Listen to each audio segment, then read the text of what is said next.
All right, I got kind of a crazy idea project thing here. This is for an entry in the Texas State Fair.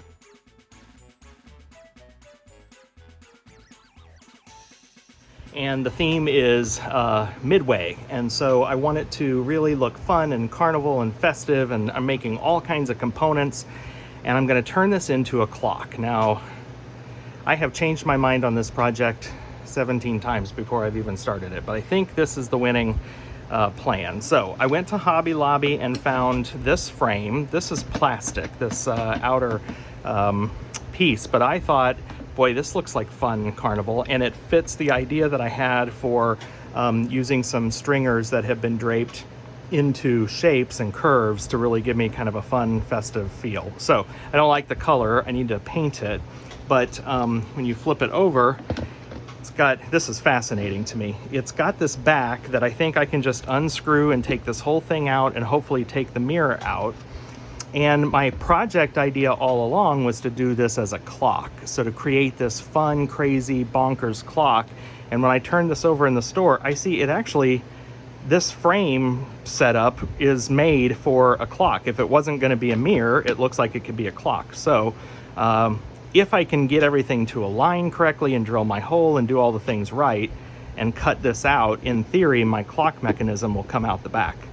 I'm not gonna commit to that yet. We'll see what happens. But this was 50% off. And so what I'm gonna do is I'm gonna take this out, and I bought some paints, and I'm going to do a test swatch to let it dry overnight, kind of see how it is. I didn't wanna prime this plastic, and these paints say they work on plastic. I didn't wanna go through the step of spray painting this with primer first. This is already painted. So I'm gonna just try to paint on a sample of paint, let it dry overnight, and then kind of see in the morning how did it do. So I'm gonna take this piece out and proceed with painting.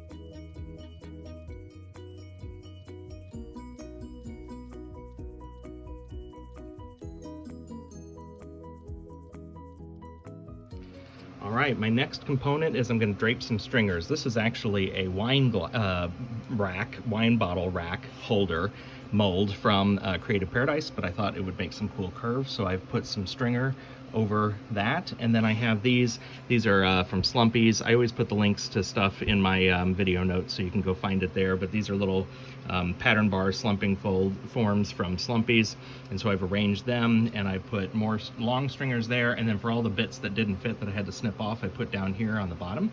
So I'm going to hold my breath as I close this. As you can see, I've got some other stuff going in for slumps, so I'm just trying to take advantage of the slump schedule.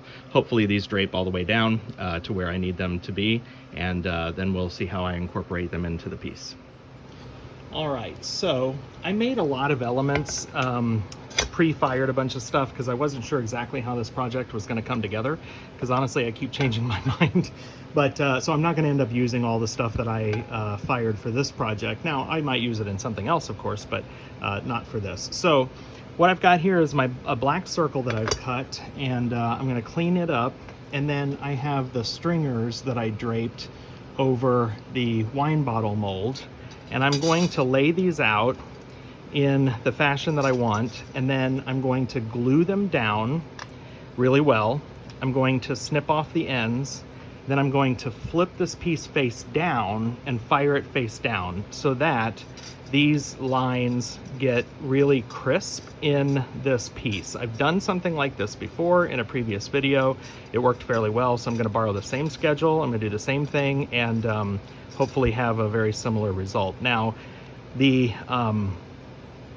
is just a 3mm piece, and so I'm taking a little bit of risk here in terms of firing this thing, having it shrink up too much, and that frame that I'm going to use is it's honestly, there's not a lot of room for error. So I'm crossing my fingers that this works out, but so I've got a 3mm single sheet of black. I'm gonna glue my stringers on after I clean this up. I've already tried to clean my stringers. I just don't want anything to kind of create ugliness on this beautiful black. So I'm gonna get everything super clean, my hands clean, all the stuff clean, stringers clean. I'm gonna super glue them down.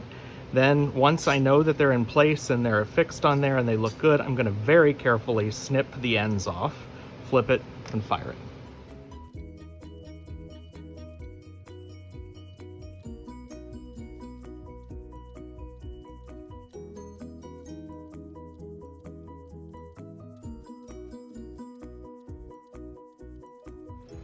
All right, here's this piece. It is great. I'm very pleased with this. I need to clean it up a little bit more, but I'm gonna do some other work to it. So figured I would just go ahead and show you. So you may have seen, you might not have even been able to tell what I was doing in the time lapse.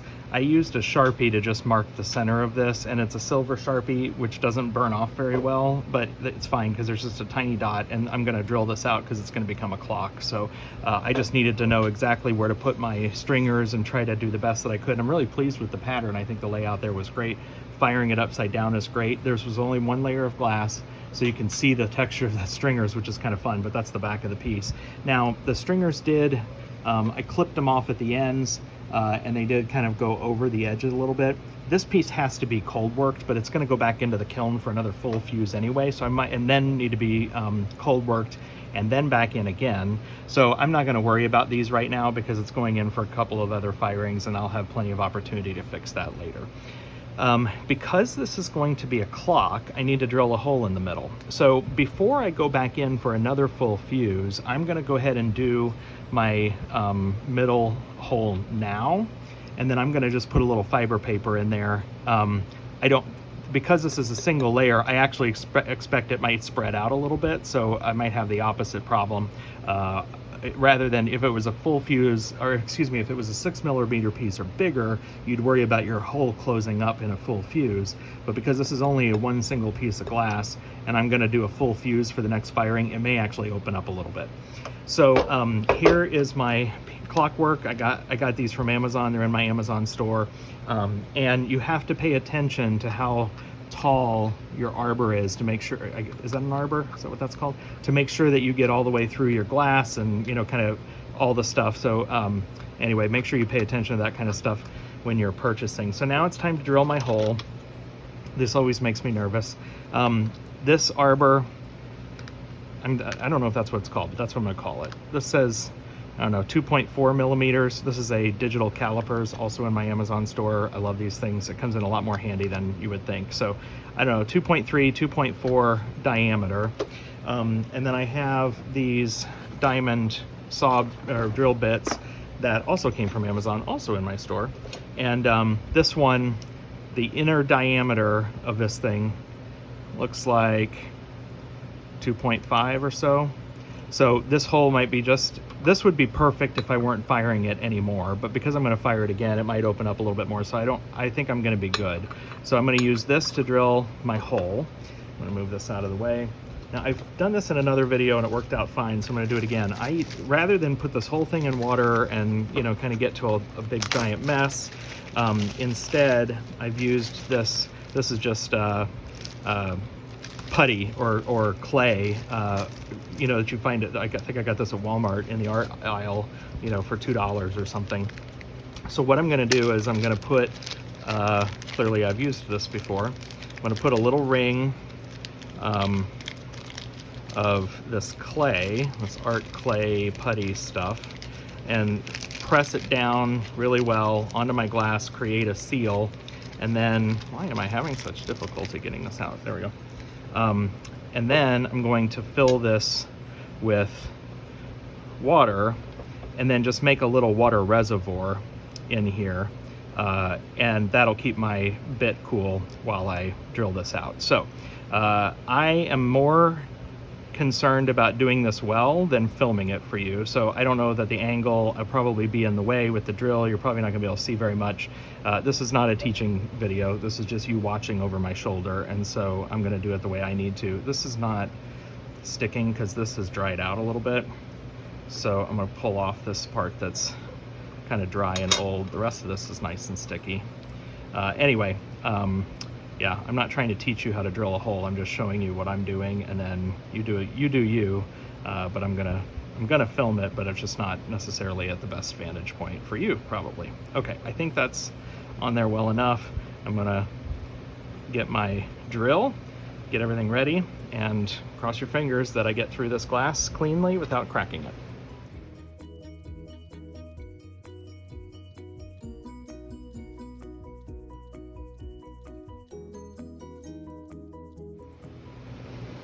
All right, I did it. Got that hole cut. There's my little piece left. I never know. I think I've been holding my breath this entire time, but it worked. I'm pleased, and so on to the next step. All right, so I have a little kiln shelf here so that I can build this and then just carry it over. I've cleaned this extremely well, and now I'm going to put these fired elements. So these were all rings that I made, and I'm going to just place them on here as so. I'll glue them down, and I'm trying to clean these really well. I'm confident I'm going to have to fire this again anyway, but I just don't want a lot of devitrification issues that I have to try to fix because I don't have a sandblaster. So anyway, I'm going to build this, put my rings on, and then put it back in for a full fuse. Now, I'm not going to hold really high at that full fuse temperature, so these rings might still have a little bit of texture in here, and this thing may pull in a little bit. The frame that I'm putting it in is very meticulous in terms of the size. That I have very little margin on this thing, so I cut this glass bigger, hoping that it would pull in a little bit. So this is a little bit of an experiment, and I'm rambling now, but I'm gonna hit these on, get it in for a full fuse. When it comes out, I'm gonna assess the situation, see how much cold working I have to do, and then you know, what kind of fire polish I'll put it in for then after that. So in the meantime, I'm gonna do this after I get these rings on. I'm gonna dust the whole thing with some clear powder, and then we'll fire it.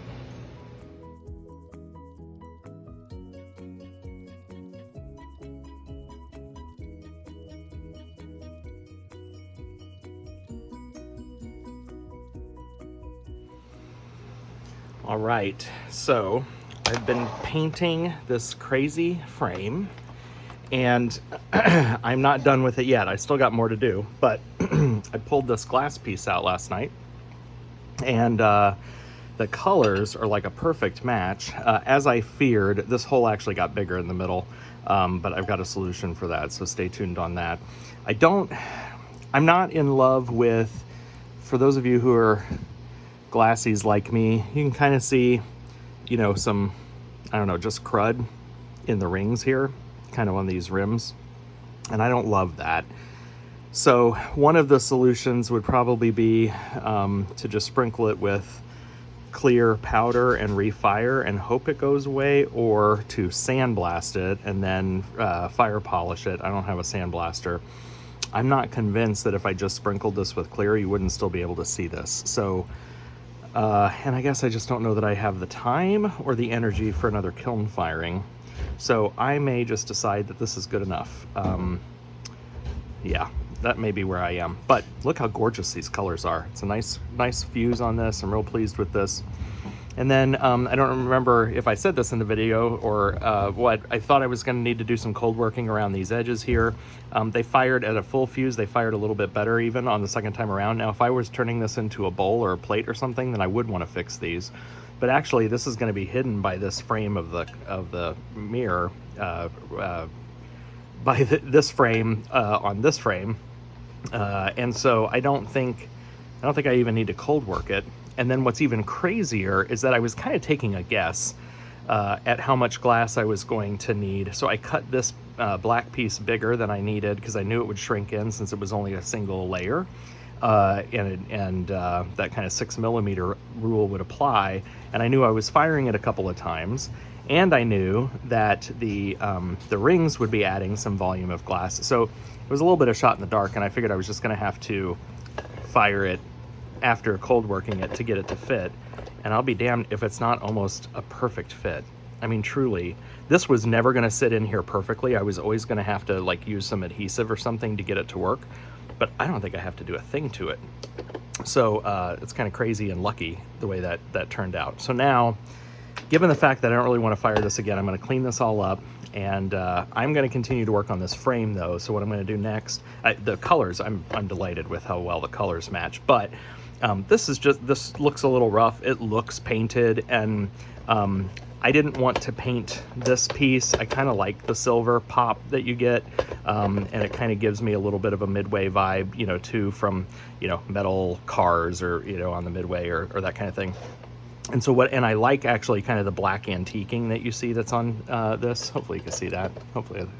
And so what I bought was some black paint that I'm going to water down, thin out, and then going to kind of do a little bit of a stain treatment to kind of give this a little bit more of an old look. I think I'm going to accomplish two things. One, I think it's going to kind of pull in the black of the glass a little bit and just look kind of cool. Two, it's going to kind of hide some imperfections in any of the paint job that I did. And three, kind of give that vintage feel that I'm looking for anyway. So I am going to continue to work on this. Once the black paint dries and that stain treatment, then I'm going to polyurethane the whole thing. So I got a couple more steps on the frame, which I'm not loving, to be honest. I want to work on glass, not plastic frames, but I think that this piece is going to look wicked cool in the end. So I'm going to work on the frame a little bit, and then I will come back and we will assemble the clock. Well, I have to apologize. I thought I was filming a video, and I'm going back and looking and realizing I guess I didn't hit record. So I've already got my clock face glued on here. So let me just kind of talk to you about what I had intended to show you. So I have, let me flip this around. I cut out the back of this because my clockwork is not long enough to get all the way, to have sat back here and got all the way through. So I cut this out with just a Dremel tool, and then I just knocked off the edges so that it was a little softer back there with a Dremel. And then what resulted then, oh, and I've painted this. So yeah, you can see I've painted the frame. I added a little bit of black to kind of antique it just a little bit, and then I used some clear coat to give it a nice shine. So that's the frame. And then, so there is a gap underneath this clock face. There's a gap, and the lip here is very, very thin. So I couldn't necessarily adhere the clock face to this lip. It wasn't going to work. So what I did instead was I had basically some spacers that were that I kind of used to create. I'm so frustrated that the video didn't record, because this would be so much easier to explain, and now it's all done and I can't take it out. Anyway, the spacers sit on the bottom of or on the back of the clock base with some glue, and then stand and basically meet right at the back of the clock face here. And so there's glue or epoxy. I used my very, very favorite Gorilla Glue construction adhesive that's clear to put the bases of the spacers, and then I glued the top of the spacers, and then I set this right down on it and basically glued it in that way. So it's in there and not going to come out. The other thing is, just as I thought, that hole got a little bit bigger, as I mentioned, and so I happen to have these rubber seals. I think I got these from Amazon, but there's a whole variety of different sizes, and I've used them in a couple of other projects here or there, and I thought that would be perfect to put in here and kind of close up that hole just a little bit. So that is all done, and now that the clock face is on here, this has been curing for 24 hours, so it's not going to go anywhere.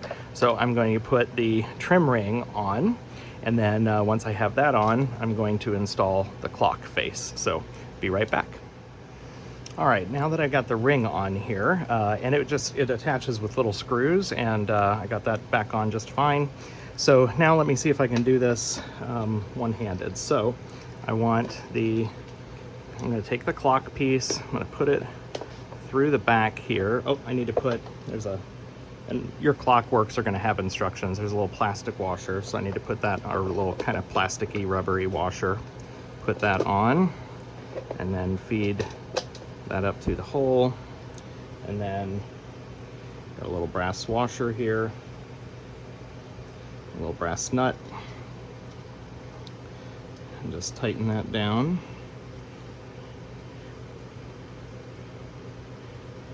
I'd say probably just finger tight. I don't think you want to go too tight on this.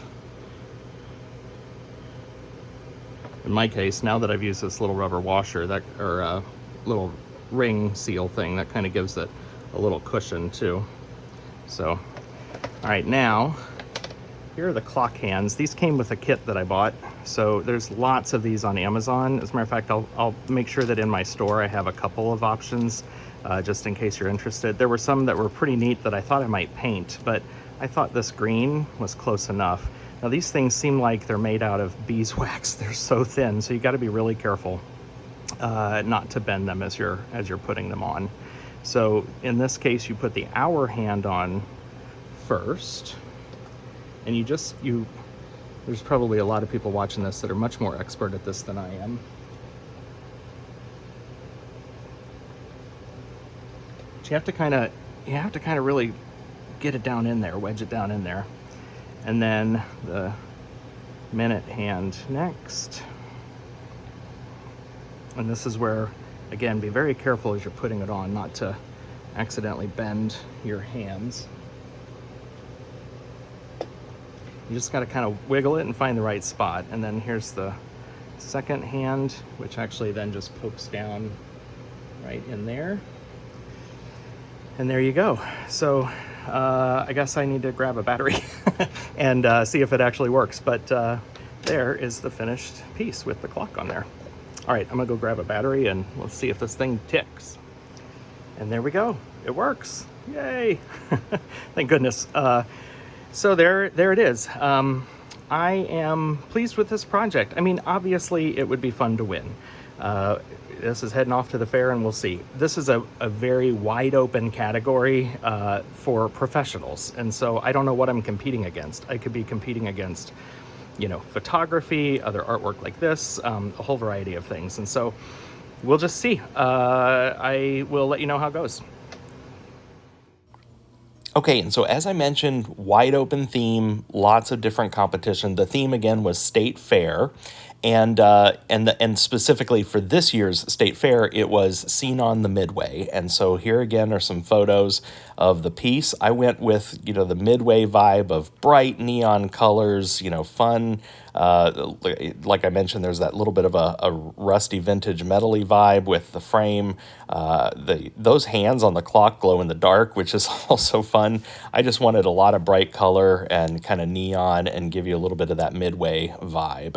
Now, again, I'm competing against professionals because I sell my piece, and you don't know what you're up against. So textiles, quilting, painting, all sorts of things. This is that wacky venue where my piece was in the display case, and I'm kind of tucked down here in the corner, off in the shadows, and I got third place, as you can see with the white ribbon. But I'm pleased with that because, again, I don't know what I'm up against, and other than I'm up against, you know, other professionals, and so third place is not a bad showing at all. I had so much fun making this. You might be curious actually what won. And so first place went to somebody who made these very intricate beaded wired tree things that had some charms on them and kind of had a Midway theme. And second place here went to a painted liquor bottle that also had some icons from our Texas State Fair. I hope you learned something. I love this piece. I don't even know if I'm going to get rid of it. I think I might keep this one. Hey, if you don't follow me on Facebook, make sure you do. Facebook.com/YouTube Jamaison. We have some fun over there. Have fun, everybody. Keep fusing. Love you. Bye.